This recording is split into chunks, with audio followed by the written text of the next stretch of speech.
আপনারা দেখতে পাচ্ছেন আমরা হচ্ছে আম গাছের চারদিকে রিং বরাবর হচ্ছে আমরা সার প্রয়োগ করে দিয়েছি।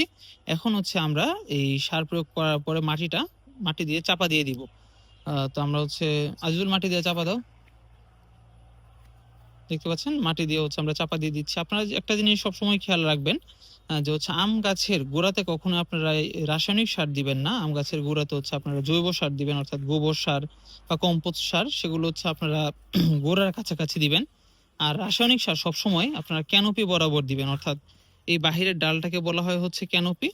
সেই ক্যানোপি বরাবর হচ্ছে আপনারা দিবেন। তো ইউরিয়া সারের মধ্যে সাধারণত একটু ভোলাটাইল কোনো পদার্থ থাকে যার জন্য হচ্ছে ইউরিয়া দেখা যায় কি যে হচ্ছে যদি আমরা মাটিতে খোলা অবস্থায় রাখি তাহলে উড়ে যাওয়ার একটা সম্ভাবনা থাকে। তো সেজন্য হচ্ছে আমরা মাটি চাপা দিয়ে দিব। তারপর হচ্ছে আমরা সেখানে পানি দিয়ে দিব। এই যে পুকুর থেকে কিছু পরিমাণ পানি এনে আমরা হচ্ছে এখানটায় দিয়ে দিব।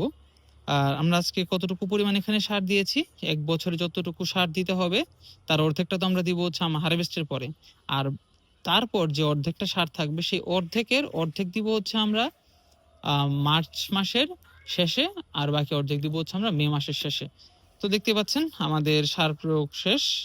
এখন হচ্ছে পানি দেওয়ার পালা। তো আমরা একটু পরে হচ্ছে পানি দিয়ে আ আমাদের সার প্রয়োগের যে প্রসিডিউর সেটা হচ্ছে আমরা কমপ্লিট করব। ধন্যবাদ ভিডিওটি দেখার জন্য।